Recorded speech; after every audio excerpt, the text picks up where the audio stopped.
जो सुनक के सुनहरे थे ख्वाब, उन्हीं को चुनाव में करारी हार। इन 10 पॉइंट्स में हार के कारण ब्रिटेन में पीएम चुनाव का महारण। ब्रिटेन में कंजर्वेटिव पार्टी को करारी हार का सामना करना पड़ा है। इसी के साथ ही खत्म हो गई है सुनक की सत्ता।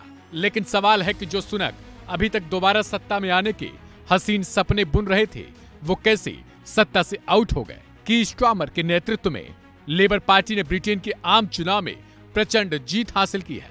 भारत में 400 पार का नारा ब्रिटेन में सफल हो गया।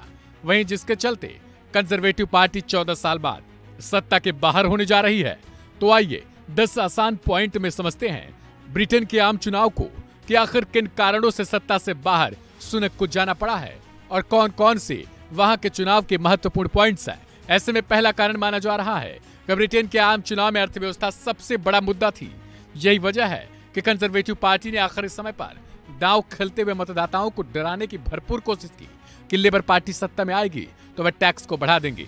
हालांकि जनता ने इस पर विश्वास नहीं किया और लेबर पार्टी को भरपूर समर्थन कर दिया। दूसरा कारण मान सकते हैं कि कीर स्टारमर को ही, क्योंकि उन्हीं के नेतृत्व में लेबर पार्टी ने चुनाव में शानदार प्रदर्शन करते हुए एक तरफा जीत हासिल की है। तीसरा कारण सुनक खुद हो सकते हैं, क्योंकि उन्होंने हार की नैतिक जिम्मेदारी लेकर कहा कि जो सांसद मेहनत के बावजूद हार गए, उनकी कार्य की सराहना करता हूं, मैं उनके हार की जिम्मेदारी लेता हूं। इसके अलावा एक कारण यह भी हो सकता है कि स्टारमर ने नतीजों के बाद मतदाताओं का आभार व्यक्त किया और कहा कि देश के लोग परिवर्तन के लिए तैयार हैं और दिखावे की राजनीति को खत्म करने के लिए उन्होंने मतदान किया है। यानी चुनाव के बीच कीर स्टारमर का यह दांव काम कर गया है। बता दें कि ब्रिटेन के आम चुनाव में जो मुद्दे सबसे ज्यादा चर्चा में रहे उनमें अर्थव्यवस्था, स्वास्थ्य सेवाएं, अवैध प्रवासी मुद्दा, आवास, पर्यावरण, अपराध, शिक्षा, टैक्स के साथ ही ब्रेक्जिट भी प्रमुख मुद्दा रहा है। अब आगे कारण मान सकते हैं ब्रिटेन का लोकतांत्रिक ढांचा, जो भारत से तकरीबन मिलता जुलता है। भारत की तरह ब्रिटेन में भी संसद के 2 सदन हैं, जिनमें हाउस ऑफ कॉमन्स और हाउस ऑफ लॉर्ड्स कहा जाता है।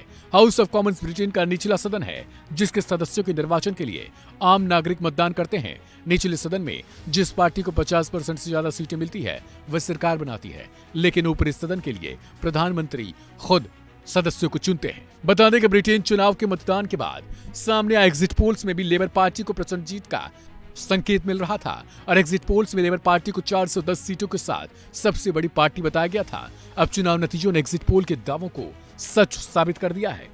यानी ब्रिटेन में अब सुनक की सत्ता खत्म हो चुकी है।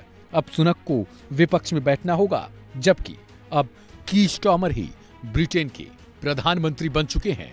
और अब देखना दिलचस्प होगा रूस, यूक्रेन और इधर इजराइल और हमास के लिए आखिर नए प्रधानमंत्री क्या कुछ निर्णय लेते हैं। फिलहाल सुनक को लेकर आपकी क्या राय है, उसे कमेंट बॉक्स में जरूर बताएं। ऐसी ढेर सारी खबरों के लिए चैनल को सब्सक्राइब करें और बेल आइकन को जरूर दबाएं।